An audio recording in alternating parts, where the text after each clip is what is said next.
વડોદરાની એસએસજી હોસ્પિટલમાં માંજલપુર વિસ્તારમાં રહેતા 57 વર્ષીય વ્યક્તિનું H1N1 ઇન્ફ્લુએન્ઝાના કારણે મોત નીપજ્યું હતું। વડોદરા શહેરની ખાનગી હોસ્પિટલમાં સારવાર લઈ રહેલા 57 વર્ષીય વ્યક્તિ H1N1 વાયરસથી પીડાતા હતા।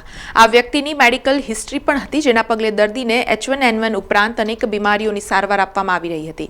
ખાનગી હોસ્પિટલ દ્વારા તેમને મધ્ય ગુજરાતની સૌથી મોટી એવી એસએસજી હોસ્પિટલ ખાતે સારવાર અર્થે રિફર કરવામાં આવ્યા હતા। તેમને એસએસજી હોસ્પિટલના આઇસોલેશન વોર્ડમાં દાખલ કરવામાં આવ્યા હતા, જ્યાં તેમનું સારવાર દરમિયાન મોત નીપજ્યું હતું। ત્યારે આ મામલે વધુ જાણકારી એસએસજી હોસ્પિટલના આરએમઓ ડોક્ટર દેવસિંહ હેલૈયાએ મીડિયાને આપી।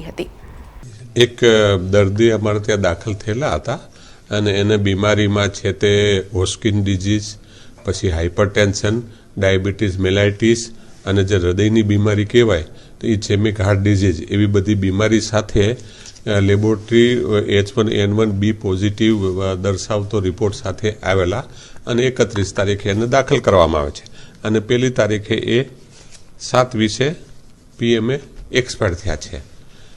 એટલે એટલી બધી કોમોર્બિડિટી હોય એટલે પ્રોગ્નોસિસ પુઅર રહે, બરાબર।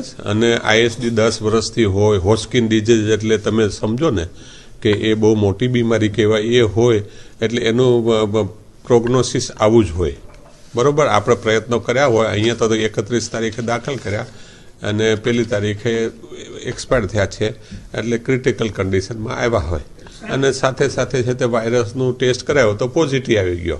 ઉંમર તો 57 વર્ષ હતી। નહીં, લોકોને કહેવાનું કે ભાઈ ટેસ્ટ કરાવી લે, બાકી ગભરાવાની જરૂર નથી। એક વખત છે તે વાતાવરણમાં વાયરસ આવી ગયા છે એટલે જે બીમારી આપણે વાતાવરણમાંથી વાયરસના આઇસોલેટ નથી કરી શકતા ત્યાં સુધી તકેદારી રાખવાની। અને તકેદારીમાં તો હવે આપણને સ્વાઇન ફ્લૂ છે, કોરોના છે, ઘણું બધું શીખવાડ્યું છે। ટ્રાન્સમિશન ના થાય એના બધા જ પ્રિવેન્ટિવ પગલાં લેવાના। સમાચારોના સતત અપડેટ માટે TNN ન્યૂઝને YouTube પર સબસ્ક્રાઇબ કરી બેલ આઇકોન પ્રેસ કરો અને અમારી સાથે જોડાયેલા રહો Facebook, Instagram અને Twitter ઉપર।